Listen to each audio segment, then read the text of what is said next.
Thanks for tuning in to Lola.com's intern podcast, Internal Affairs. Before we get started, we'd love to invite you to the Lola.com Agile Operations Summit on November 6th in Boston, Massachusetts.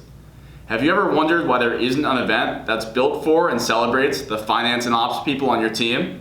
Well, now there is. With inspiring and educational speakers such as Barbara Corcoran from Shark Tank, thought-provoking discussion, lots of good food, and tons of fun, this event is a surefire home run. And for all of our listeners out there, we'd love to give you $100 off.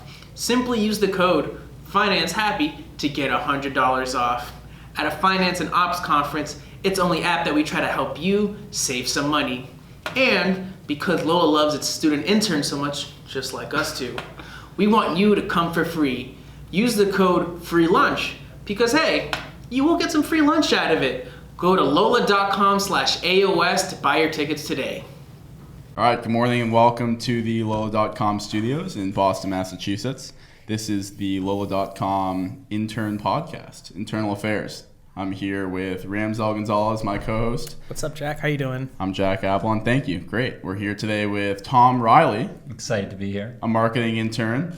It's nice to actually have someone from the marketing department. Right. I feel like the bottom floor has been kind of dominating this podcast, so it's good to have. Let's get back to floor one. F1 is like live and kicking now. Yeah. So, Tom, you're a rising senior at Boston College. Mm-hmm. You are a marketing intern for the summer, mostly focusing on social media and growing some of the Lola.com accounts. So, Why don't you talk about what you're studying at BC, what you're doing here at Lola, and how those two things intersect? Yeah. So at BC, I'm studying communications, and then also the business school recently launched minors in the business school for like liberal arts students. So I'm in the liberal arts school in communications with a minor in leadership and management. I don't really love like saying leadership because I don't really think that's something you can necessarily teach, but so it's leadership and management, and there's also like a bunch of entrepreneurship classes. So we're kind of learning about like kind of venture capital, how to start businesses, how to grow businesses. So Lola definitely seemed like a cool company to join because obviously scaling quickly.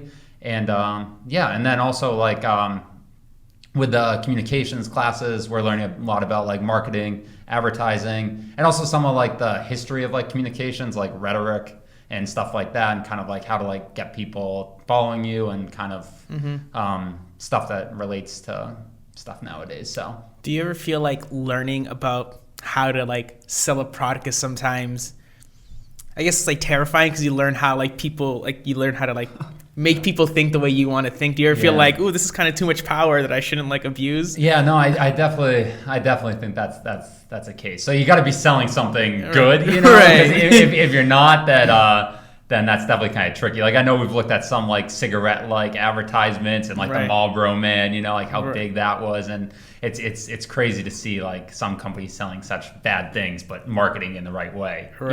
Even like Juul nowadays, you know, like all they're like targeting towards like teens and millennials, and then they get in trouble, you know. So it's definitely like kind of like a good and a bad of the marketing, you know. Well, so talking about growing and marketing a product, you actually launched your own product and then Kickstarter campaign. You want to talk something about that? Yeah. So basically, after I graduated high school, in high school, I was always very interested in like entrepreneurship. I tried to start my own health bar company, like kind of like a Laura bar, if you ever had one of those, just like a nut date, like kind of like a dried fruit bar. Yeah. So those are okay. Yeah, they're okay. I mean, they're not great, but I guess that's what you get with no added sugar. Right. So I wanted to kind of start my own one. So I like have my friends go and sample it and kind of test it all, but I never really went through on it because there was a bunch of like barriers to entry. Like obviously you need a lot of money to start a company. Like FDA approval to like FDA approval. Oh my god, yeah, make it organic, make it GMO. Yeah, so food's tough. So basically after high school, I was looking for a new idea. I was vacationing in Nantucket, which Jack just came back from. A little too sunburnt. That's okay. I wasn't gonna say anything.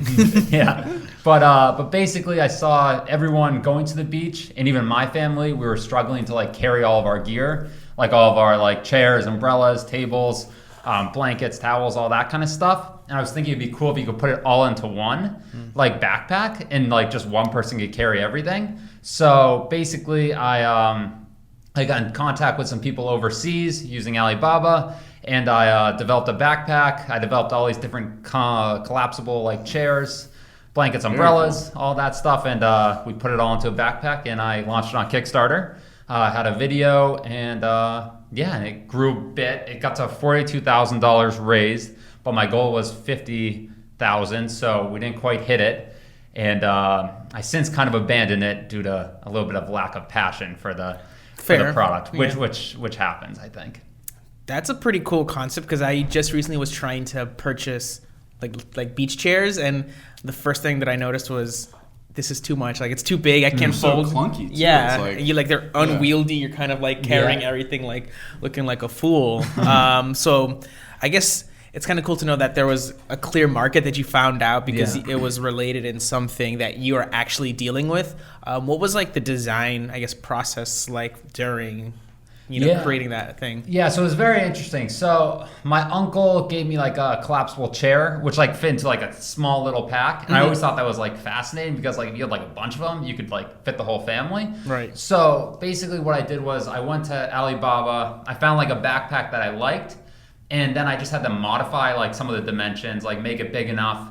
And then they actually had contacts with some more people who developed outdoor products. So they could go and they made the chairs for me. Then I also had like a table made, which was like nice and collapsible. And then those kind of like compact hammocks that you see nowadays, like hanging on trees, just put some of those in, and eventually got it all together, which was cool. But it was definitely a long process, like, because getting samples from China, like it took like usually like 3 weeks shipping, and all that stuff. So it sounds like you learned an unbelievable amount, which I think for entrepreneurship, the best thing you can do is like go out and do it. Right. Yeah, definitely. Yeah, because I never like really took I've always had ideas, but I never actually like really executed on one, because usually it's like something a bit too hard to do. So. And I was scrolling the Kickstarter page, and I saw some photos of like the product in use. It looks cool. Right? It was it like, cool. did it feel Thank good? you. Was everyone like happy? Like, this is comfy. Yeah. So I guess it's tricky too, because I think one thing that I was probably lacking was like more people involved in the product, because it was really just me. So I know like a lot of like accelerators and stuff for startups, like they always kind of require like a co-founder. I think that is a good idea, just because like it definitely is a lot of stress to put on like one person to try to start something. Because like I'm sure like it's interesting to see like you guys like it, but like it was like kind of, I just don't think I was able to reach as many people because I didn't have anyone else like on my team. So I think that's definitely a good lesson I learned. Well, continuing with entrepreneurship, so you do social media for Lola. Yeah. You also, I know, had a small, or maybe still have a small social media firm, actually. Yeah. So Riley X, is that what it's called? Yeah. So I call it Riley X. Kind of Gary Vaynerchuk's a guy that I like. He does a lot of like social media stuff. His is called like Vander X Media. So I kind of stole that one, Riley X. But essentially what it is when I was launching the backpack, I wanted to have a big audience to kind of like launch it to. Right. So I started all these different photography accounts in New England. Like it's called New England _IGers. And then I have Boston, Massachusetts, Maine, New Hampshire, Vermont, like all these different accounts. And basically I just feature photos every day from the different states. And I started it really small. There's like maybe like 100 followers the first month. And now like all the accounts have grown to like tens of thousands of followers. Wow. Oh, wow. So it's kind of cool. Now instead of, I tried to launch my backpack on it. It did pretty well. Like I definitely got some response, but now I work with other brands to kind of reach my community. So like for the Boston Marathon this year, I worked with Cliff Bar, kind of sat in on some of their podcasts, which was kind of cool, and just did some different like shout outs and stories and stuff. So that was fun, and definitely good to see that people like value audiences and stuff. What's the I don't even know, what is the like follower generation process? Like how do you go from 100 to hundreds of thousands? Like what are you doing? Yeah, so it's interesting. Definitely in the beginning, man, it's just there's a lot of different like kind of things I recommend. Definitely number one is just be consistent. Like posting every day definitely helps. Putting some hashtags on there is a good idea to sometimes get a little bit of traction. But then definitely like following people and having them just kind of see your account and usually like follow back. Like on all the accounts, I'm probably following like 5,000 people each, so it's definitely like a lot of like just following, getting people interested, and then they start tagging their friends, and then it just kind of grows into like a bigger thing. But definitely with all those photography accounts, it's mainly just kind of targeting the right people and engaging, like going up to their photos saying like, I love that lighthouse, like such a great beach, kind of like being like nice and like specific. Nice. Yeah. Have you ever heard about like people creating these accounts that like generate huge amounts of followers, and then people then just sell those accounts and turn them into whatever else to sell some product. Have you ever? Instagram is like really cracking down on that now too. Right. Like I've dealt with it with Twitter, where I would follow like a dog Twitter, and they just send me feeds of dogs, and I'm loving it. And then 3 weeks later, I'm getting sold It's these something new. It's something. I'm like, I don't never followed this, and I realized, oh, it's the dog account. Yeah, so it is kind of interesting. I did actually do that myself. Okay, yeah, I wanted to know. So I'm wondering if you did that. Which is interesting. So I had a page. It was called vanlife.nation. And it was just like all these kind of like van life people who live in vans and go to like cool places. Oh yeah, I'm familiar like, with van life. Yeah, you know what van life is. Yeah. So I kind of hit the trend like right when it was starting. Mm-hmm. So it grew to 15,000 followers like out of nowhere. And since then, my passion for van life has kind of faded. so now I just turned it into kind of like an account that I'll use for a future business. So it's just kind of chilling with 15,000 followers. So I feel kind of bad for the people because I definitely got a lot of unfollowers, but it does happen. That's interesting. That's totally legitimate. Well, I'm glad to know that it is like a real thing. Oh yeah, it is a real thing. It's thoughtful. Jay, can we like ban Instagram from listening to this podcast? yeah. I don't want them to hear about that. Yeah, no Such cease and desist. I think they will find it eventually. So. Yeah.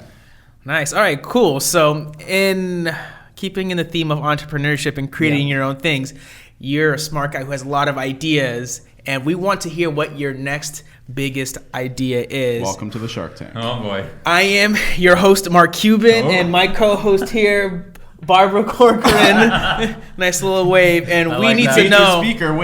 Barbara Corcoran, the featured speaker at the Lola.com Agile Ops Summit in Boston in November. So get your tickets now. Yep, Get your tickets ready. And we want to know what your big idea is. Yeah, so it's interesting. I've been thinking a lot this summer about my next idea. I went through there was an app that I was thinking would be kind of cool. Then I was thinking like a grocery delivery service would be cool.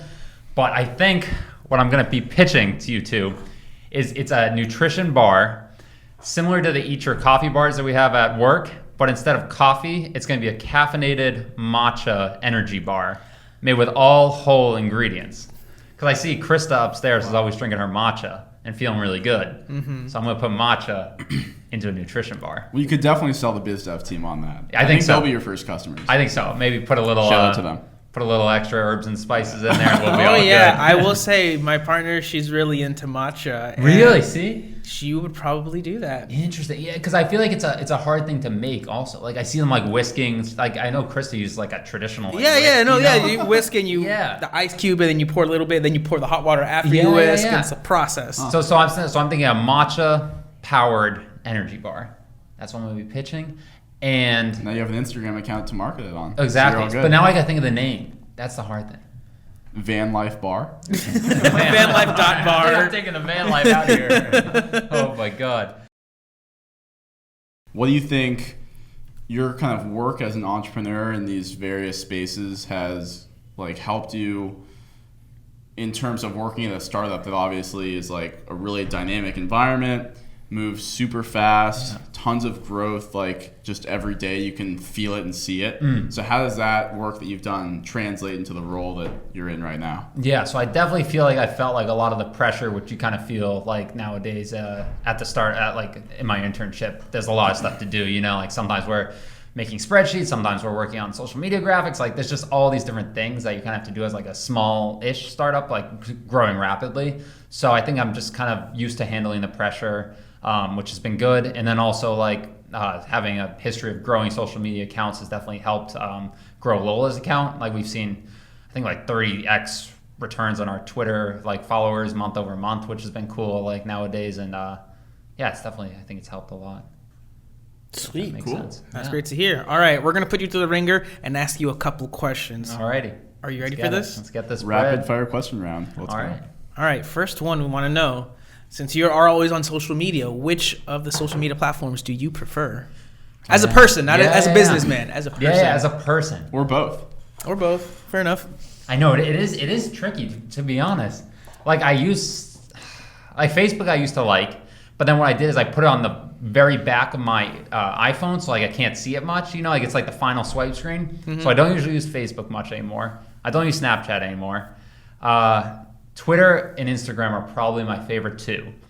I guess it's kind of hard because I think Twitter delivers more value, but Instagram's kind of more appealing because I like seeing the stories and stuff. So I'm gonna go with Instagram as my favorite. Ding, ding, ding. Yeah, there we go. Yeah. Well, so we also know you're an outdoorsy guy based on the Nauset Pack. Yeah, You've yeah. also run a marathon, Providence Marathon recently. Yeah, thank you. That was So, what's your favorite and also least favorite outdoors experience of any kind? Yeah, so last summer, my brother and I hiked Mount Lafayette in New Hampshire in the White Mountains, and that was definitely, I think, my favorite outdoor experience. Tons of waterfalls, like very interesting, like nice view. So I'm big into waterfalls. A lot of people like that, but you know, I seek them out. Yeah, so I find them all. So we did a waterfall trail. That was really fun. Probably my favorite outdoor experience. My least favorite outdoor experience was in high school. I went to high school like on the water, and we had sailing, and I did some sailing. And what I did, I never actually capsized. But one day we were sailing, and I looked over I turned backwards, you know, like this, and it shook my whole world. Like I just did not feel right. So don't flip over backward. You like vertigo type of thing, right. You know. Yeah. So I got a vertigo type of thing. Leash. Not fun. So don't flip over backwards while you're on a sailboat. We'll stay on land and then watch the waterfalls. Exactly. Don't go in the water. Yeah. That's basically what you need to do. So don't do that. Don't do that, man. All right, last but not least, as a person grinding the 9 to 5 nowadays, what's your favorite day of the week? Favorite day of the week. Favorite day of the week. Ooh. Man, I don't know. I honestly kind of like Mondays. You know, so right now you're peaking. I'm kind of peaking. Yeah, it's fun. You know, you see everyone going. You know, you see Liz restocking the bananas. Jay and I just hitting those up 9 to 5. I don't know, man. It's a lot of bananas out there. Snacks are fresh. The work's interesting. All right. I think that, and also being here in the summer, Fridays are pretty low key. You know, a lot of people are working from home, kind of traveling and stuff. So I think Monday, the energy's great here. Everything's Mondays, clicking, Yeah. and even today, Jay set off the lights in the basement. You know, so they're going crazy. It's like Party a party time, around here. yeah. So I don't know, man. Yeah, I think Monday. Good stuff. All right, well, Tom, thanks so much for joining us today. Thank Ramsel, you. great job. This was Internal Affairs, episode 4, the Lola.com Intern Podcast. Check back for episode 5 and 6 and 7 and 8 and probably 9. Lots of content coming up. So thanks so much for listening and watching. Talk to you later.